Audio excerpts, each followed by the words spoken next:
আপনার ব্যাংকে কোন স্কুলের কন্যাশ্রী মেয়েরা এসেছিল? ও কামরা স্কুল থেকে আজকে এসেছিলেন। কামরা গার্লস হাই স্কুল না, কামরা তাজপুর হাই স্কুল থেকে এসেছিলেন। একটা ভাইব্রেন্ট ব্যাচ 18 থেকে 20 জন এসেছিল। সবাই ব্যাংক ঘুরে দেখেছে। সবার মনে যা যা কোয়েশ্চেন ছিল, যে ভীতি ছিল, সেটা কিছুটা কাটানোর চেষ্টা করেছি আমরা। কি সচেতনতার বার্তা দিলেন? সচেতনতার বার্তা একটাই, যে কোনো সরকারি জায়গা থেকে ভয় খাওয়ার দরকার নেই। এটা 1 নম্বর জিনিস। 2 নম্বর জিনিস হচ্ছে ভালো করে পড়াশোনা করতে হবে। পড়াশোনা না করলে কিন্তু কোনো কিছু হবে না, ওটা সবথেকে প্রথম জিনিস। ঠিক আছে? আর গভর্নমেন্ট তোমাদেরকে হেল্প করছে, কন্যাশ্রীর টাকা দিচ্ছে, আর অনেক সুযোগ সুবিধা দিচ্ছে, তোমাদের লোনের ব্যবস্থা করেছে কম সুদে। তো সেইগুলো ভালো করে আরও সুযোগগুলো নাও, গ্রহণ করো। এরা কি শিক্ষণীয় শিক্ষা নিয়ে গেল? ব্যাংকে করে কাজ হয় এটা এখন হয়তো এদের অতটা ভালো করে মাথায় এখন বুঝতে পারবে না, কারণ ব্যাংকিংটা একটু জটিল জিনিসই, ফাইন্যান্সিয়াল জিনিসটা। কিন্তু বেসিক যে জিনিসগুলো, যে ব্যাংকে আমি কী কী সুযোগ সুবিধা পাবো, কী কী আমার রাইট আছে, এই শিক্ষাটা এখন খুব দরকার, যেটা পরবর্তীকালে আরও বাড়বে ওদের। এই শিক্ষাটা এরা মানে কতটা সচেতনতা হলো মনে হলো আপনার? এটা তো দেখুন এত শর্ট টার্মে বলা যাবে না, ওটা দীর্ঘমেয়াদী জিনিস। ওটা এইরকম ব্যাংক পরিদর্শনে এসে বা থানা পরিদর্শনে এরা উপকৃত হবে? অবশ্যই হবে উপকৃত, মানে একটা এক্সপোজার পাচ্ছে না, যে কোন অফিসে কীভাবে কাজ হয়, কী কী কাজ হয়, সেগুলো জানা খুব জরুরি ওদের জন্য। তো অল্প বয়সে সুযোগ পাচ্ছে, আমরা হয়তো পাইনি এই সময়, তো সেটা অবশ্যই ওদের জন্য অনেক উপকার হবে পরবর্তীকালে আরও বড় হওয়ার জন্য। আপনার নাম পরিচয়? আমার নাম সোমনাথ ঘোষ। এই ব্যাংকের কি আছে? আমি ব্রাঞ্চ ম্যানেজার। কোথাকার ব্যাংক এটা? SBI Manteswar branch. কোন স্কুলে কাদের নিয়ে কি প্রোগ্রাম?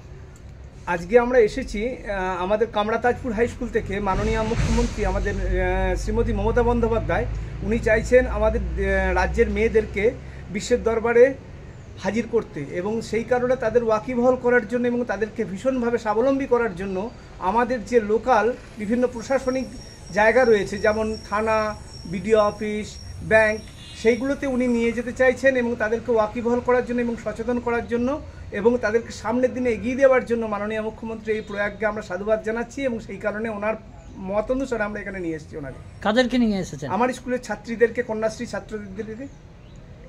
মানে এসে কোন কোন জায়গাগুলো আমরা প্রথমে গেলাম থানা পরিদর্শন করলাম, সেখানে মেয়েদের অনেক কিছু জানার জায়গা ছিল, সেগুলো জানালাম।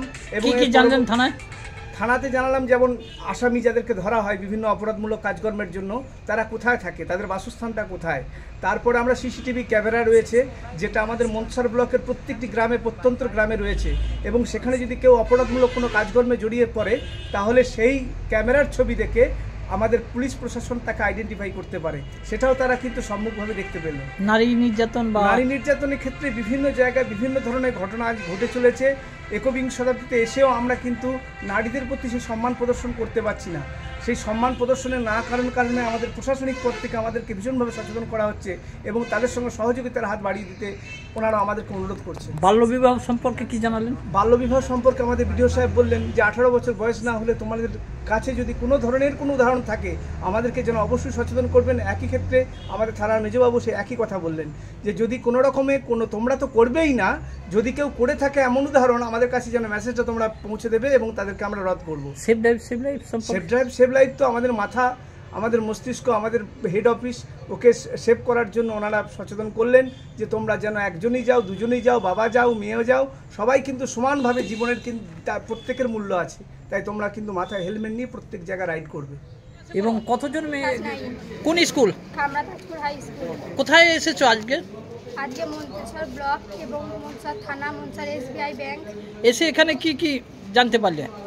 এখানে এসে থানায় নানা রকম জিনিস দেখলাম, থানায় কয়েকটা কন্টিনিউ থাকে সেখানটা দেখলাম, থানায় বড়বাবুকে দেখলাম, ব্যাংকে ম্যানেজারকে দেখলাম, ব্যাংক কোথায় লোন নেওয়া হয়, কীরকম ব্যাংকের বই করা হয়, কি প্যান কার্ড করা হয়, এবং বিডিও অফিসে এসে বিডিও অফিসের ম্যানেজারের সঙ্গে দেখা হলো, বিডিও সাহেবের সঙ্গে কথাবার্তা করলাম, এবং আমরা এবার বাড়ির দিকে রওনা দেব।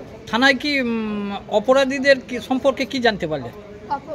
অপরাধমূলক সম্পর্কে কোনো অপরাধমূলক কাজ করলে তাদের একটা আলাদা কয়েদি রুম আছে, সেখানে রাখা হয়, এবং মহিলাদের আলাদা রকম ব্যবস্থা আছে। এই যে মহিলা নির্যাতন বা বাল্যবিবাহ জানালেন, কে জানালেন, কারা জানালেন? থানার বড়বাবু, আর বিডিও সাহেবরা। এতে তোমরা কতটা উপকৃত হলে? আমরা ভালোই উপকৃত হয়েছি, মানে অনেকটাই উপকৃত হয়েছি এবং অনেক কিছু শিখতে পেরেছি। এতে উপকৃত হলে এই শিক্ষা নিয়ে গিয়ে তোমরা কি করবে? আমরা ভবিষ্যতে অন্য বড় কিছু করতে পারি, বড় কিছু করব। তাহলে তোমরা সচেতনতা হলে। কি নাম তোমার? আমার নাম মৌসুমী ঘোষ, বাড়ি কামরা। কোন স্কুলে পড়ো বলো? কামরা তাজপুর হাই স্কুল। কোন ক্লাসে পড়ো? ক্লাস 10, কোন স্কুল? কামরা তাজপুর হাই স্কুল। কোন পক্ষ থেকে কোথায় এসেছো? কন্যাশ্রীর পক্ষ থেকে মন্তেশ্বর থানা এবং মন্তেশ্বর SBI ব্যাংকে এসেছি। এসে কি কি জানতে পারলে তোমরা? ব্যাংকে এসে জানলাম কিভাবে শিক্ষার জন্য লোন নেওয়া হয়, টাকা তোলা, কি কি লাগবে অ্যাকাউন্ট খোলার জন্য। থানায় আমাদের স্যার বললেন বাল্যবিবাহ, সতীদাহ প্রথা এবং নারী নির্যাতন। নারী নির্যাতন। এইসব আর কি ঘুরে দেখলে? আমরা কয়েদি অপরাধীদের যেখানে রাখা হয় সেখানটা দেখলাম, কিভাবে মন্তেশ্বর চত্বরের বিভিন্ন CCTV যেখানে আসে সেগুলো দেখলাম। এই CCTVর মাধ্যমে অপরাধীদের ধরা হয়। হ্যাঁ, এতে কতটা তোমরা শিক্ষা নিলে?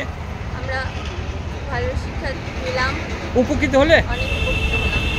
এই শিক্ষা নিয়ে তোমরা কি করবে? আমরা পরবর্তীতে চেষ্টা করব যেন আমরাও নিজের পায়ে দাঁড়াতে পারি এবং অন্যকে বোঝাতে পারবে। কি নাম তোমার? হাসিবা সুলতানা, বাড়ি তাজপুর। কোন স্কুলে পড়ো বললে? কামরা তাজপুর হাই স্কুল। আপনারা দেখছেন 24 ঘন্টা ইন্ডিয়া টিভি, সর্বদা সবার পাশে সবার মাঝে। আজ এ পর্যন্ত। সঙ্গে রাখুন 24 ঘন্টা ইন্ডিয়া টিভি। দেখতে থাকুন সব জেলার সব খবর সবার আগে 24 ঘন্টা ইন্ডিয়া টিভির পর্দায়। নমস্কার।